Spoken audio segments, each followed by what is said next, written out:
خندق کھود لی گئی.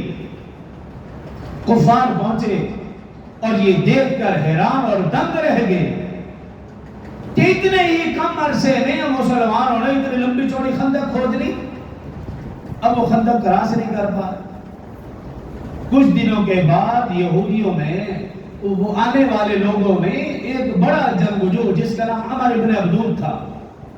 بعض نے لکھا وہ 100 بہادروں کا اکیلا مقابلہ کرتا تھا. بعض نے لکھا 1000 لوگوں کا اکیلا مقابلہ کرتا تھا. اتنا بڑا جنگجو تھا عمر ابن عبدود. اور اس کا گھوڑا بھی عربی و نسل تھا. صرف وہ شخص خندق کراس کر سکا اپنے گھوڑے سمیت. اور اس نے آ کر للکارا پکارا.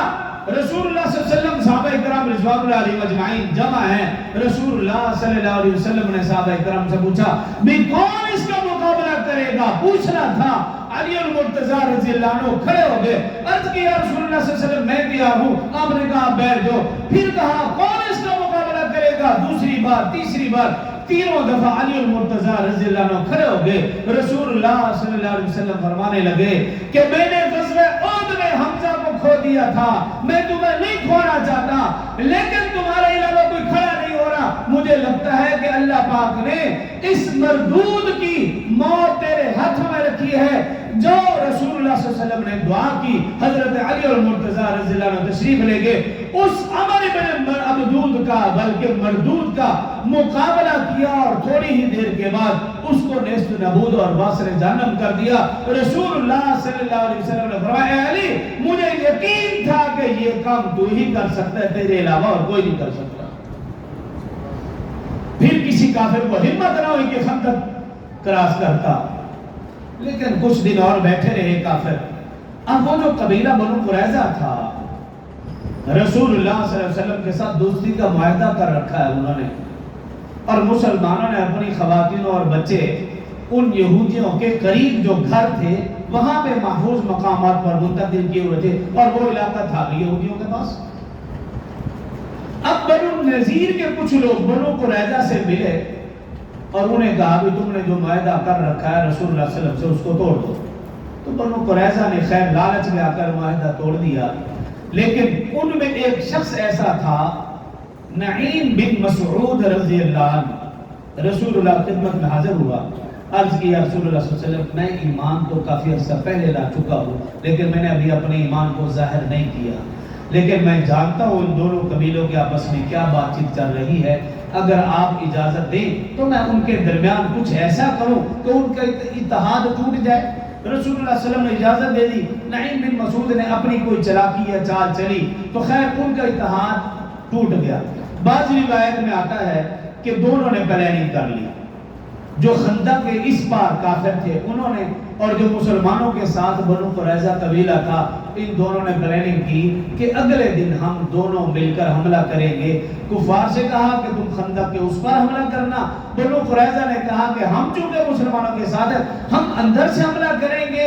یک بار کی حملہ ہوگا اور مسلمان ہمیشہ کے لیے ختم ہوں گے.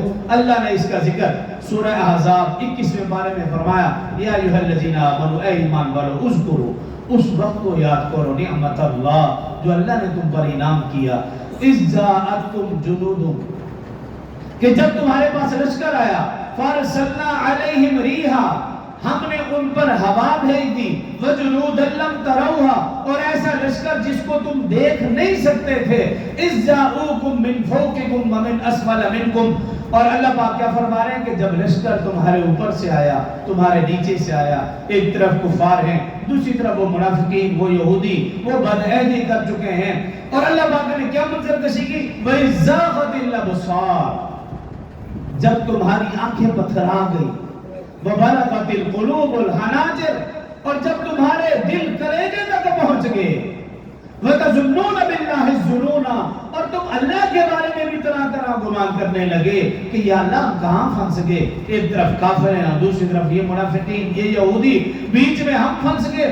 هُنَالِكَ ابْتُلِيَ الْمُؤْمِنُونَ وَزُلْزِلُوا زِلْزَالًا شَدِيدًا اللہ فرما رہے ہم نے وہاں ایمان والوں کو آزمایا اور خوب آزمایا.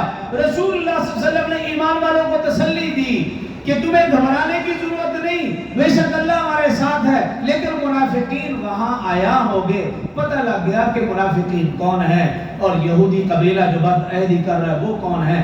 اب صبح ہونے سے پہلے پہلے اللہ پاک کی مدد آئی کہ راتوں رات سخت آندھی طوفان، یہاں تک کہ اتنا سخت طوفان تھا ان کی جانور رسیاں توڑا گئے۔ قرآن پاک کی اگلی آیت کے اندر ہے کہ ان کی دیگے سامان الٹ گیا، اللہ پاک نے فرشتے بھیج دیے، ان فرشتوں نے اتنا ڈرایا کہ صبح ہونے سے پہلے پہلے سارا میدان خالی ہو چکا تھا۔ اور اللہ پاک نے قرآن پاک میں فرمایا وَقَفَ اللَّهُ الْمُؤْمِنِينَ الْقِتَالَ، کہ اللہ فرمانے کہ ہم ایمان والوں کو اس جنگ میں کافی ہو گئے، ایمان والوں کو لڑنے کی بھی ضرورت نہیں پڑی ہے۔